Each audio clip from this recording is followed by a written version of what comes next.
Lorsque la dépêche est tombée en ce mois de décembre 2026 annonçant le décès de Brigitte Bardot à 91 ans, ce n'est pas seulement une légende du grand écran qui s'est éteinte.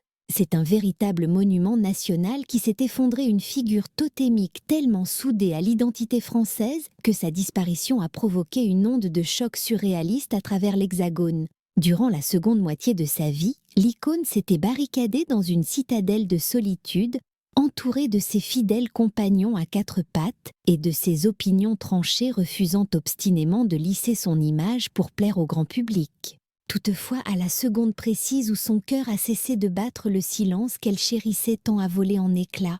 La planète entière a braqué ses projecteurs sur Saint-Tropez, obsédée par une interrogation qui planait comme une ombre sur son existence tumultueuse. Quel est le véritable bilan de l'ouragan Bardot ?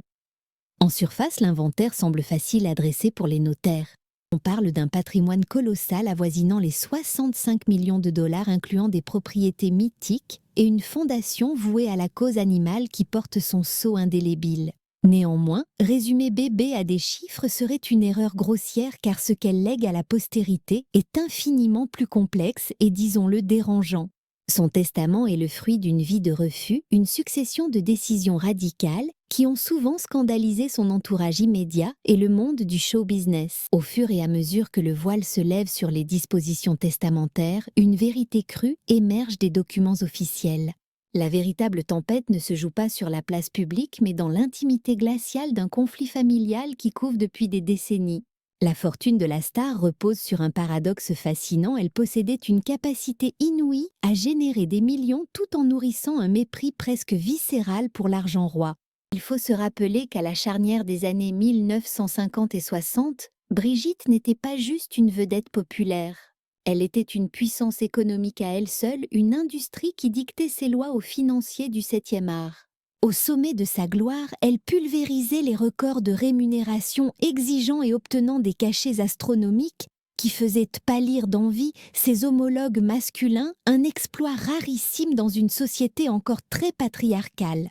Pour des œuvres majeures telles que Babette, S'en va en guerre, La vérité ou l'explosif Viva Maria, elle ne se contentait pas de miettes.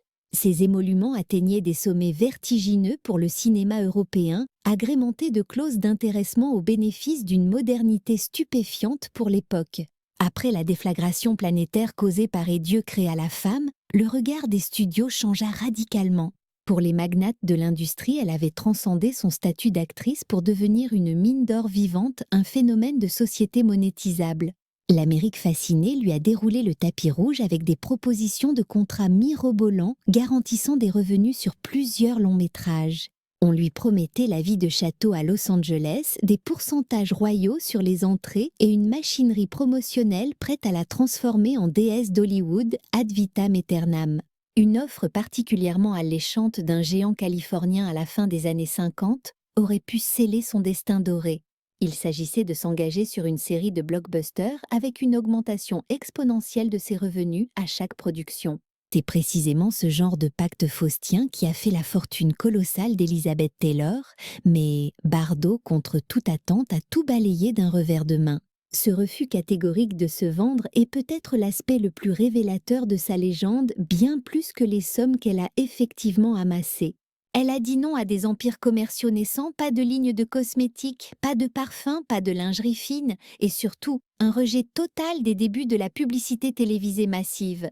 Alors que son visage et sa silhouette étaient plagiés aux quatre coins du globe, elle n'a jamais pris la peine de verrouiller juridiquement son image comme une marque déposée.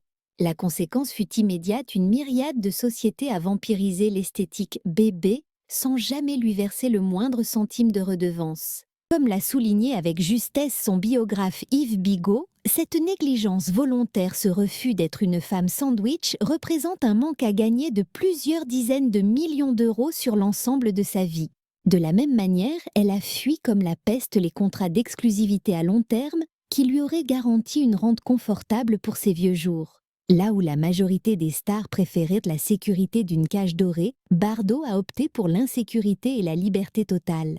Elle naviguait à vue privilégiant les engagements au coup par coup, film après film, sans filet de sécurité. Cette stratégie lui permettait de renégocier sans cesse, quitte à refuser des fortunes, pour ne pas avoir à déménager ou à se soumettre aux caprices d'un studio. Pour elle, Hollywood n'était pas un danger financier, mais un péril psychologique mortel. Trop loin, trop faux, répétait-elle souvent. Il serait pourtant faux de la croire naïve ou déconnectée des réalités matérielles, bien au contraire. Issue de la haute bourgeoisie industrielle, elle possédait un flair inné pour les affaires et une compréhension aiguë de la valeur de la propriété. Elle fut une pionnière en Europe en exigeant le statut de coproductrice, préférant parier sur le succès du film via les bénéfices plutôt que de se contenter d'un salaire fixe. Elle épluchait ses contrats à la loupe, insérant des clauses draconiennes pour protéger son image et son droit de regard.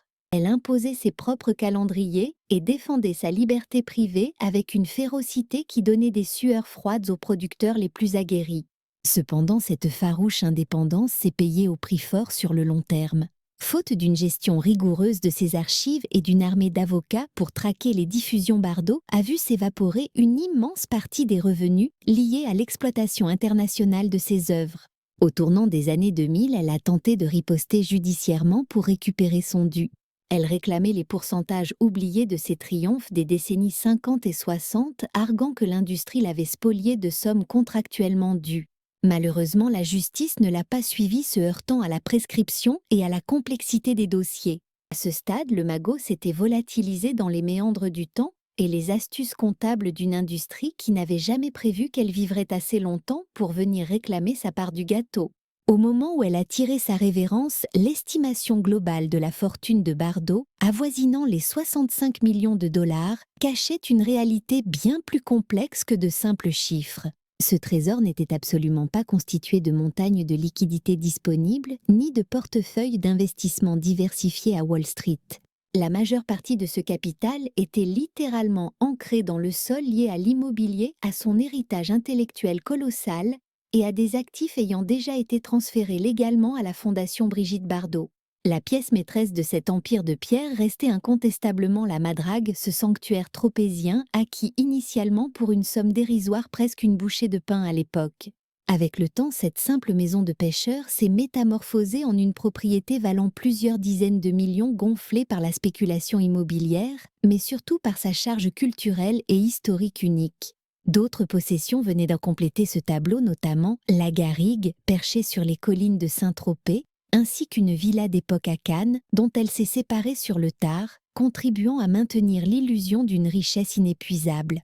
Cependant, ce que l'ancienne actrice ne possédait absolument pas, c'était cette structure de fortune générationnelle et exponentielle que l'on retrouve chez les célébrités du XXIe siècle. Elle n'avait signé aucun contrat lucratif avec des conglomérats du luxe, ne dirigeait aucun empire cosmétique et ne prêtait pas son nom à des parfums. Il n'y avait aucune machine à cash ou système de licence tournant en arrière-plan pour générer des millions passifs des décennies après sa retraite des plateaux. Sa fortune était bien réelle, certes, mais elle restait statique, figée dans le temps, sans cette capacité de multiplication propre aux magnats modernes. Le plus frappant dans sa gestion financière restera sans doute la rapidité vertigineuse et le détachement avec lesquels elle laissait l'argent lui glisser entre les doigts.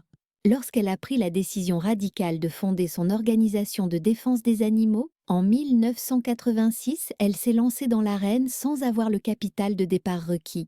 Au lieu de courber l'échine pour solliciter des mécènes ou de nouer des partenariats d'entreprises contraignants, elle a choisi une voie plus douloureuse, l'auto-liquidation.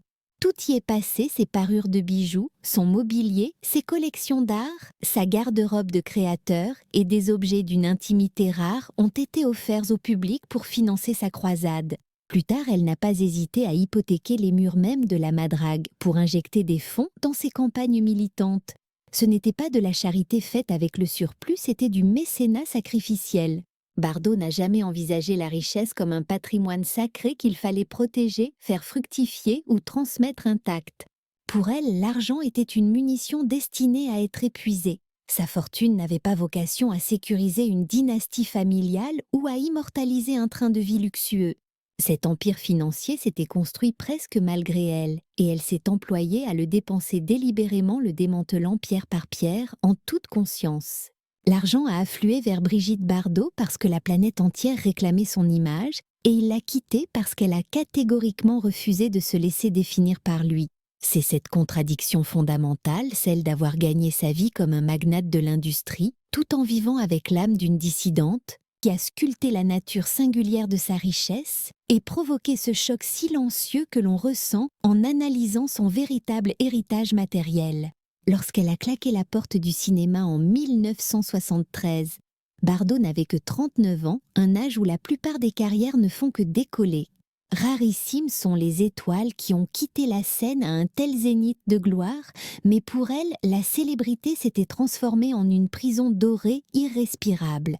Son quotidien était un siège permanent, les paparazzis violaient son intimité. Ses relations amoureuses s'effritaient sous le regard public et une dépression tenace la traquait sans répit. Abandonner les plateaux de tournage n'était pas une manœuvre de carrière stratégique, c'était une fuite vitale, une question de survie mentale. Plus tard, elle décrira cette célébrité mondiale comme le fléau qui avait ravagé sa vie privée et lui avait volé son innocence. En mettant un terme définitif à sa carrière d'actrice, elle a sciemment fermé le robinet de la source de revenus la plus fiable et la plus lucrative qu'elle aurait jamais eue. À partir de cet instant précis, sa fortune a cessé de croître selon les normes traditionnelles, les royalties ne représentant plus qu'un mince filet d'eau comparé au torrent passé. Bien sûr, quelques accords de licence subsistaient ici et là, mais Bardot avait perdu tout intérêt pour l'accumulation capitaliste. Son unique obsession était désormais de brûler ce qu'elle possédait pour une cause qui, à ses yeux, avait infiniment plus de valeur que n'importe quel héritier humain. En 1986, lorsque l'annonce de la création de la fondation Brigitte Bardot est tombée, le scepticisme était de mise. Beaucoup de cyniques pensaient qu'elle se contentait de prêter son patronyme célèbre à une cause, alors que la réalité était financièrement dévastatrice et bien plus radicale. Comme elle l'a avoué elle-même, elle ne disposait plus à ce moment-là de la trésorerie nécessaire pour lancer une structure d'une telle ambition. Des décennies après avoir tourné le dos au 7e art, son nom restait une légende, mais ses comptes bancaires manquaient cruellement de liquidités immédiates. La somme impérative pour établir la fondation, environ 3 millions de francs de l'époque, était bien au-delà de ses disponibilités courantes. Fidèle à son caractère entier, Bardot a rejeté en bloc les sponsors d'entreprises, les appuis politiques douteux et les galas mondains hypocrites. Elle refusait catégoriquement que des bienfaiteurs puissent diluer la pureté de sa mission, préférant se tourner vers ses propres ressources et commencer à déconstruire sa vie passée. Ce qui a suivi objet après objet n'avait rien du sacrifice symbolique pour les caméras. C'était une liquidation totale et brutale de ses souvenirs. Elle a débuté modestement, n'hésitant pas à installer elle-même des tréteaux sur le marché de Saint-Tropez pour vendre ses effets personnels directement aux passants. Des bracelets ramenés du Brésil, des colliers mexicains, des photos dédicacées à la volée de vieux chapeaux et des jupes bohèmes.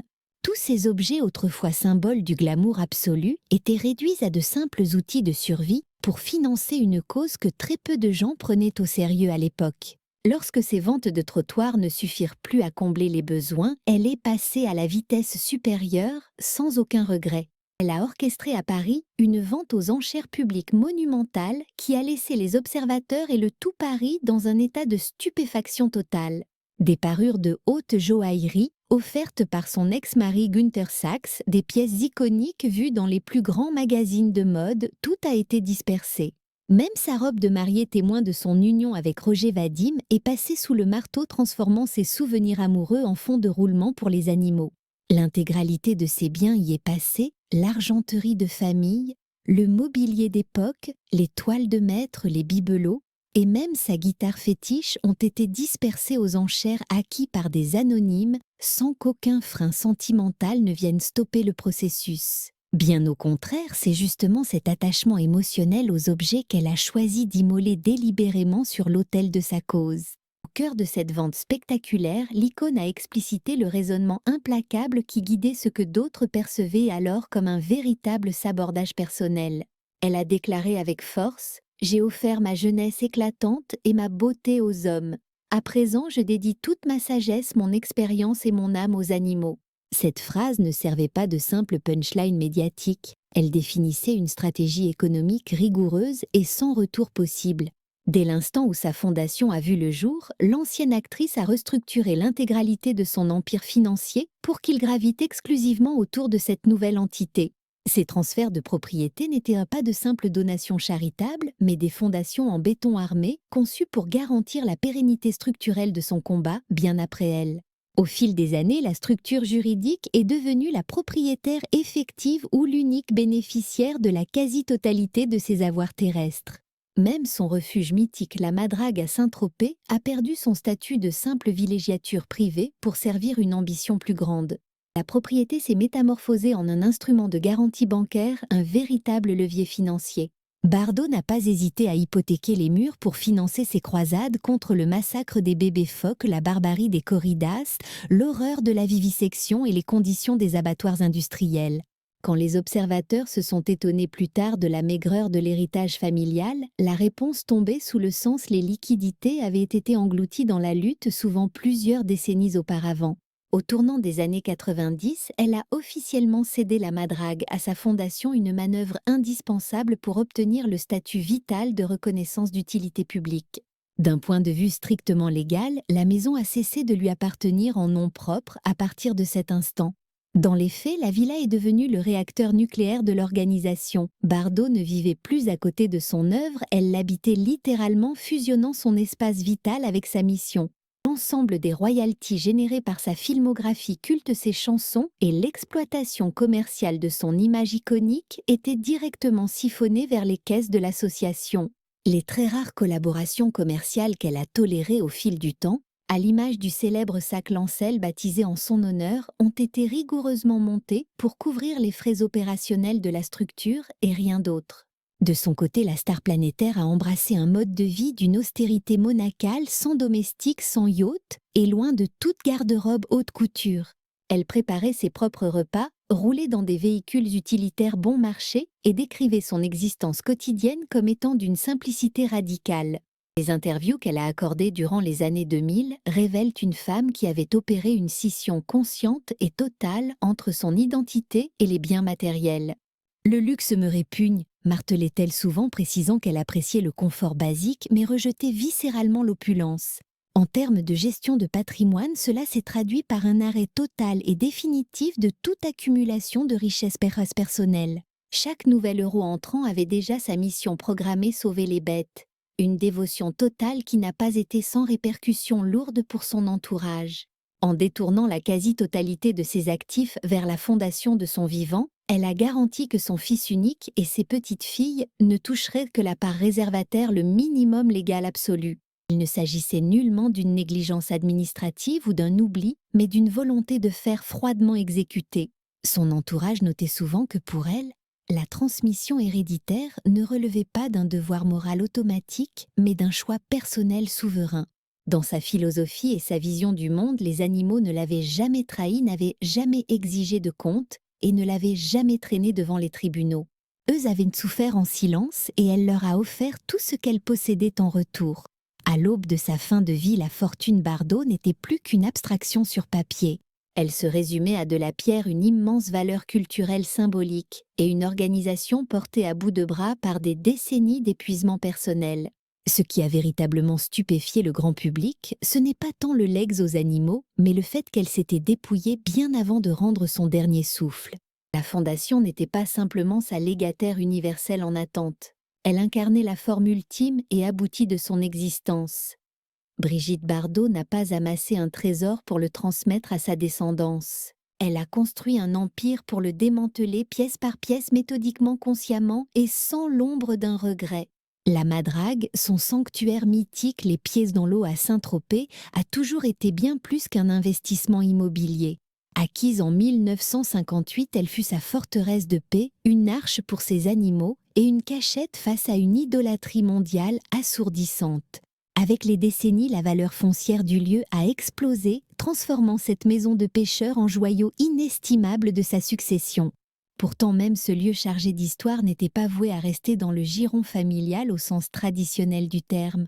Bébé a stipulé sans ambiguïté que le domaine servirait in fine sa fondation, avec pour projet de le transformer en un musée-sanctuaire, dont les modestes droits d'entrée perçus auprès des visiteurs devront alimenter la cause animale perpétuant son combat longtemps après sa disparition. Par ce verrouillage, elle s'est assurée que son bien le plus précieux ne serait jamais liquidé au plus offrant pour satisfaire des appétits d'héritage personnel. Pour son fils, cette décision radicale a porté une charge émotionnelle particulièrement lourde et complexe à gérer. Brigitte Bardot n'a mis au monde qu'un seul enfant, Nicolas Charrier, né en janvier 1960, au cœur de la période la plus tumultueuse et désordonnée de sa carrière. À cet instant précis de l'histoire, l'actrice n'était pas simplement une célébrité. Elle vivait en état de siège permanent. Sa grossesse s'est entièrement déroulée sous l'œil inquisiteur et constant des objectifs sans le moindre répit. Des hordes de photographes campèrent devant sa porte, la presse spéculait à l'infini, et son accouchement a fini par devenir un spectacle public mondial volé à son intimité. Plus tard, l'actrice racontera avec effroi comment de parfaits inconnus n'hésitaient pas à se déguiser en personnel soignant pour forcer sa porte. Des objectifs d'appareils photo étaient littéralement collés contre ses vitres, pulvérisant le moindre espoir d'intimité ou de repos. Pour l'icône du cinéma, l'arrivée d'un enfant n'a jamais été ce havre de paix que l'on décrit souvent.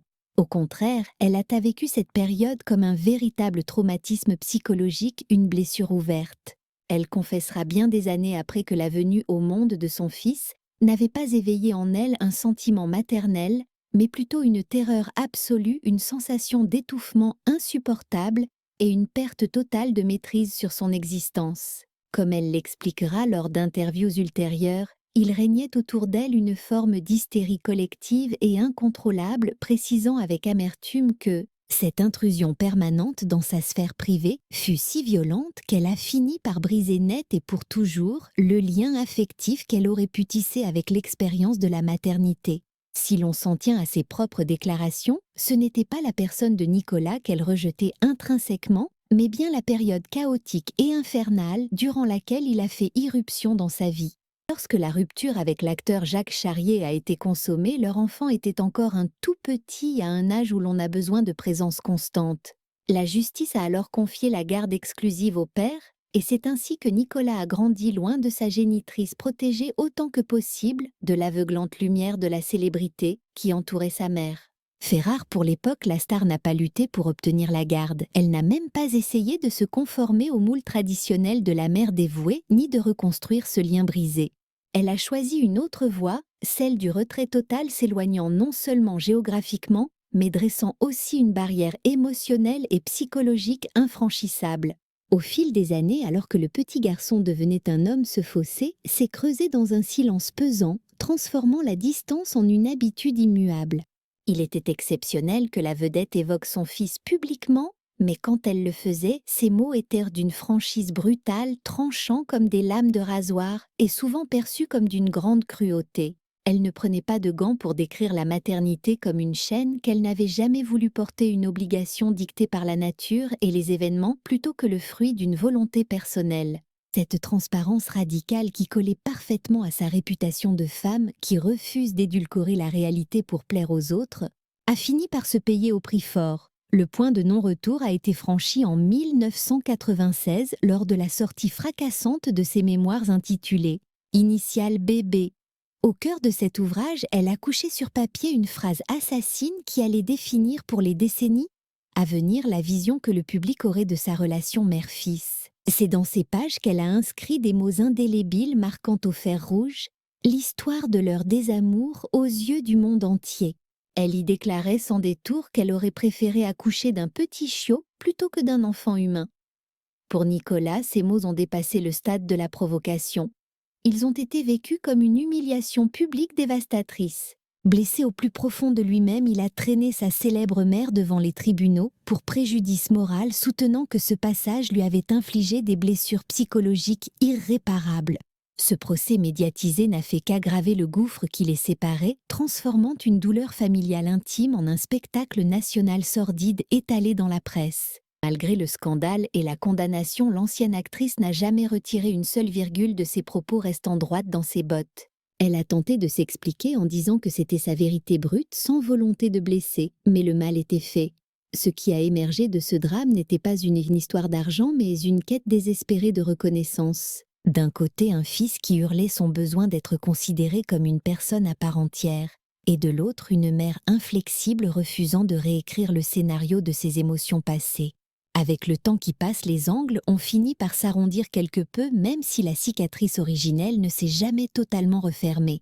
La star a fini par admettre qu'un lien ténu avait été renoué avec Nicolas, des contacts limités, quelques coups de fil sporadiques et de rares visites, lorsqu'il faisait le voyage depuis la Norvège jusqu'à la Madrague à Saint-Tropez, parfois accompagné de sa femme et de ses propres filles, les petites filles de la star.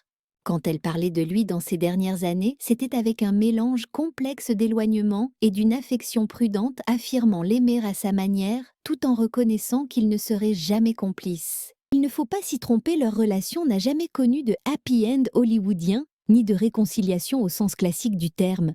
On n'a jamais vu d'effusion en public, pas d'interview larmoyante main dans la main, ni de grands gestes symboliques pour effacer le passé. À la place, ils ont instauré une sorte de trêve fragile, faite d'un respect mutuel distant, sans chaleur excessive ni véritable proximité. Sur le papier et selon la loi, Nicolas Charrier reste son seul héritier direct. Le Code civil français le protège via la réserve héréditaire, lui garantissant une part minimale de ce qui reste du patrimoine personnel de sa mère. Cependant, la nuance réside entièrement dans l'expression « ce qui reste », car c'est là que se joue toute l'histoire de cet héritage. En réalité, Bardot avait pris ses dispositions bien avant sa disparition en transférant l'immense majorité de ses avoirs. Il n'y a pas eu de coup de théâtre testamentaire à la dernière minute. Aucun retournement de situation digne d'un roman. Tout avait été minutieusement planifié et verrouillé des années auparavant pour servir sa cause. Son fils a donc hérité des reliquats, non pas des millions en banque, mais la portion congrue et symbolique d'une existence qui avait déjà tout donné ailleurs. Pour Nicolas et sa famille installés discrètement dans le froid norvégien, cet héritage représentait moins une manne financière qu'une tentative finale de faire la paix avec cette mère qui avait aimé les bêtes plus que les hommes. Il faut dire que la fin de vie de l'icône a été lourdement assombrie par des polémiques incessantes qui ont terni son image. Ses opinions politiques radicales et tranchées lui ont valu d'être condamné à de multiples reprises par la justice française pour incitation à la haine raciale. Ces prises de position extrêmes ont fait fuir bon nombre de ses anciens fans et ont rendu l'hommage public bien plus complexe et mitigé après son décès. Néanmoins, même ses opposants les plus farouches étaient forcés d'admettre que son combat pour la cause animale était d'une sincérité absolue et inébranlable. Si ces mots envers l'espèce humaine ont souvent été choquants et blessants, ses actions concrètes pour sauver les animaux n'ont jamais faibli pas une seule seconde. C'est cette dualité morale qui l'a suivi jusqu'à son dernier souffle, transformant sa fortune non pas en un trésor à transmettre à sa lignée, mais en un manifeste éthique militant. En fin de compte, Brigitte Bardot n'a pas laissé derrière elle un pactole destiné à rassurer ses proches, ni à récompenser la fidélité familiale ou à soigner les vieilles plaies de l'enfance. Ce qu'elle laisse, c'est le témoignage d'une vie bâtie sur le refus de faire des concessions, le refus de s'excuser et le refus d'adoucir des choix radicaux qui ont eu un coût émotionnel exorbitant pour sa propre famille. Pour le cercle restreint de ses intimes, la souffrance ressentie dépassait de loin les simples questions d'héritage ou de monnaie. Elle prenait racine dans ce que ses richesses représentaient véritablement, soulignant un éloignement glacial, une hiérarchie des valeurs bien distinctes et une tendresse qui tentait de se dire par des moyens qui défiaient toute logique traditionnelle. Face à ce dilemme humain complexe, nous sommes très curieux de connaître votre position. Comment jugez-vous ces choix de vie radicaux ? Doit-on voir dans la décision finale de Brigitte Bardot une marque de bravoure et d'affranchissement, ou plutôt le symptôme d'une incapacité profonde à gérer les liens du cœur ? Était-elle redevable de plus d'attention envers son propre sang, ou a-t-elle offert le maximum de ce qu'elle pouvait avec les armes émotionnelles qui étaient les siennes ? Le débat est ouvert dans les commentaires ci-dessous. Si ce récit a su vous émouvoir ou s'il vous a permis de découvrir une facette totalement inédite de l'icône, montrez-le nous en laissant un j'aime sur la vidéo. Pensez à la partager avec vos proches et assurez-vous de vous abonner dès maintenant pour continuer à déterrer avec nous les vérités oubliées, qui dorment encore sous le vernis des mythes et des célébrités que nous croyons tous maîtriser sur le bout des doigts.